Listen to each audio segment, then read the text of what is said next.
Hey man, what's up? What's happening? You already know who it is and what it is. It's your boy Nephew Q here to give you another installment. And today I want to talk about something that is near and dear to my heart. Team USA. We took yet another L today. And this time we didn't even place. We didn't get gold, we didn't get silver, we didn't get bronze, we didn't get nothing. We went all the way over and got nothing. But let's get into today of why we got nothing. Now, first and foremost, we lost 3 times in the FIBA World Cups, right?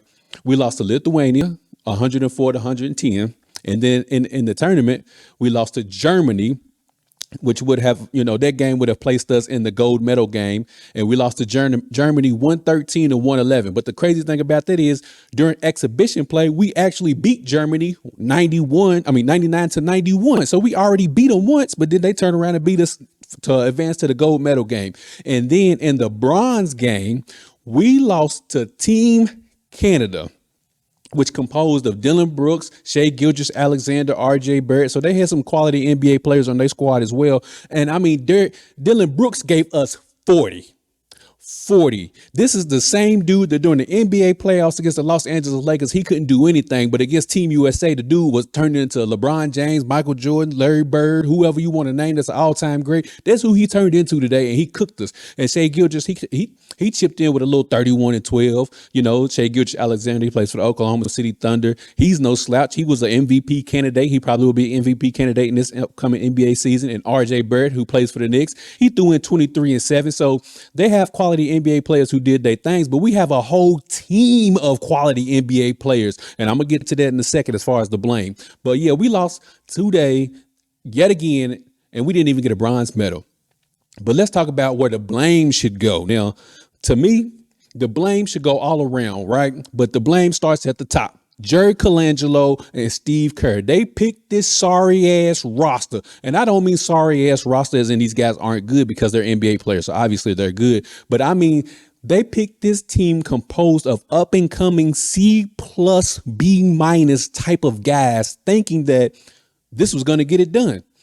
And that's the problem with Team USA and the whole selection process when it comes to FIBA World Cup play is that Jerry Colangelo has gotten, let's just call it what it is. We've gotten spoiled a little bit as far as Team USA is concerned. Our NBA superstars have gotten spoiled, which I'm gonna get to that in a second. But Jerry Colangelo thinks that, we can just send our up and coming C plus guys and that'll be good enough. And as you've seen in this FIBA World Cup, that ain't good enough. It's not going to be good enough moving forward because it's not that that our guys aren't good. It's the world is getting better.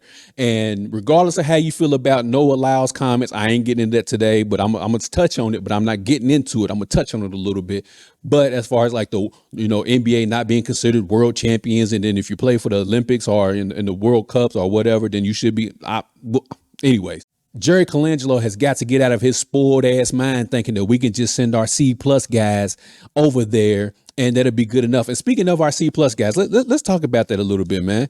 You got Austin Reeves, who just signed a contract, right? He just signed a 4-year, $56 million contract. Brandon Ingram, who was on the bench, he could barely even see the floor. He's making $158 million. Jaren Jackson, he's 4-year, $105 million. Tyrese Halliburton, our starting point guard, is on a $560 million contract. Mikal Bridges, 4-year, $90 million.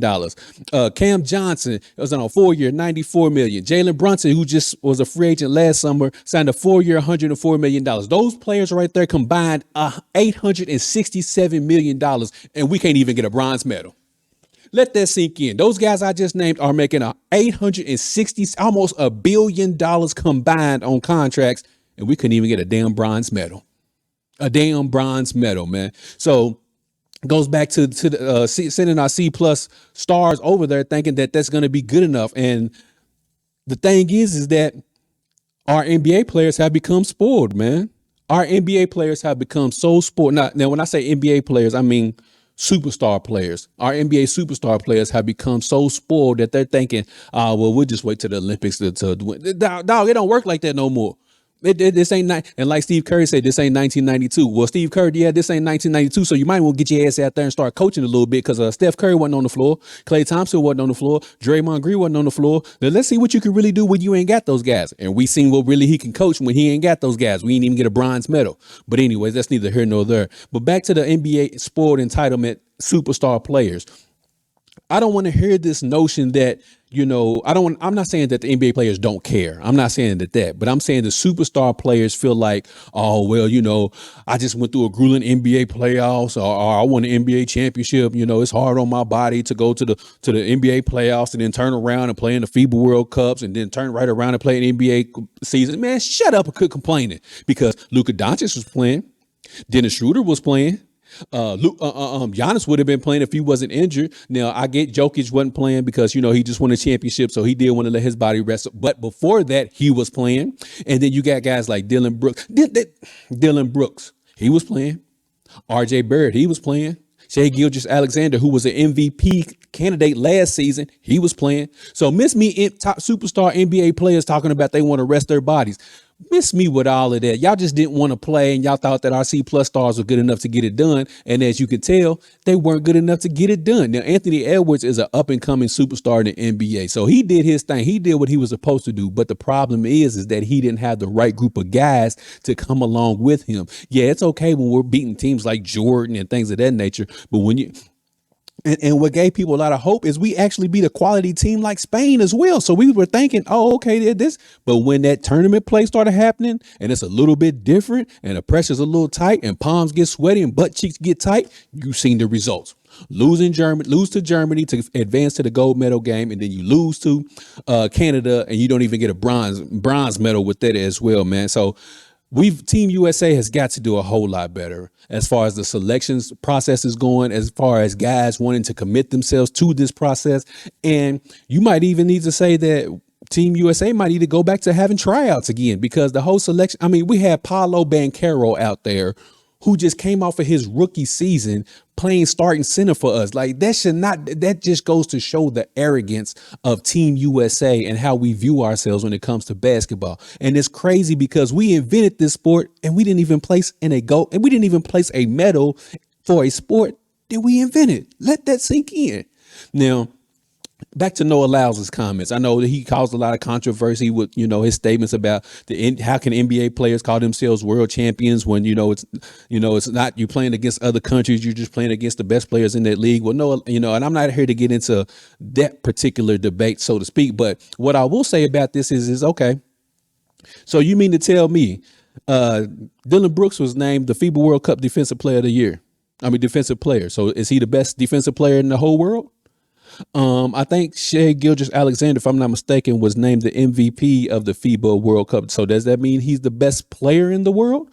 You see what I'm saying? But I just want to make sure we're keeping things fair. And I know Dylan Brooks there. I can't remember Shai Gilgeous-Alexander if he won the FIBA MVP or not. But what I'm saying is whoever did win the FIBA World Cup MVP, does that now mean that they're the best player in the world? Because I could have sworn that however you want to categorize it, some people go by MVP or whatever the case may be, but some people say LeBron is the best player in the world, or Kevin Durant, or Jokic, or Giannis. But these players play in the NBA. They don't play in their respective league, Euro leagues, or overseas leagues. No, they play in the NBA. So how is it that the person who is considered or is in contention to be the best player in the world plays in the NBA? Or when you name the best players in the world, why is it that the whole list is NBA players, but yet some people seem to think that you can't call yourself a world champion? And I said I wasn't gonna get into this. It just bothers me how people have jumped on this Noah Lyles thing so much to discredit NBA players and their accomplishments, but to give praise to other players and their accomplishments overseas. But yet everybody who plays overseas wants to get to the NBA because it's the world's best league. You see what I'm saying? Like, that doesn't make sense to me. That doesn't equate to me. And I know people are like, well, see, Noah Lyles was right. Noah Lyles was not right. What? Okay, so you mean to tell me if we had a team comprised of Dame Lillard, Devin Booker, Kevin Durant, LeBron James, and all that, and Steph Curry, You mean to tell me we would have still lost against these guys in the? No, we would not have lost in the FIBA World Cup. We just sent the wrong team out there to the FIBA World Cup. You know what I'm saying? So, and look at the 2004 Redeem team. We had, Allen Iverson, Tim Duncan, that yada yada yada, and we lost. Why? Because we sent the wrong team. It wasn't that we weren't the best anymore. We just sent the wrong damn team. Because when we sent the Redeem team in 2008, what happened? When we sent the team in 2012, what happened? You see the reoccurring pitch in here that when we send our best to actually go show people what we do with basketball, we get the gold medal. When we send the right team out there, we get the gold medal. And why is that? Because we have the best players playing in the best league, and that's why we come home with the gold medal consistently. But anyways, and the superstar players of the NBA. Again, I'm not saying that these guys don't care about the USA and want to represent their country and play for it. But what you got to realize is that these guys that I just named, the Dennis Schroeders, the Luka Doncic, the Jokers, the Giannis's of the world, it means so much more to them. It's more of a country pride for them to play for their country than it is for Team USA. We take that for granted, whereas these guys, they really, really, really want to play for their country, and they really want to win a gold or silver. To them, placing a medal, regardless of what it is, gold, silver, or bronze, it means so much for their country. That it means, oh my gosh, we won a bronze medal in the FIBA World Cups. We won a bronze medal in the Olympics. It means so much more. But for us, we look at winning anything less than a gold as a disappointment, and it should be that way. And if we feel that way, then shouldn't we send our best players over there to make sure we keep coming home with the gold?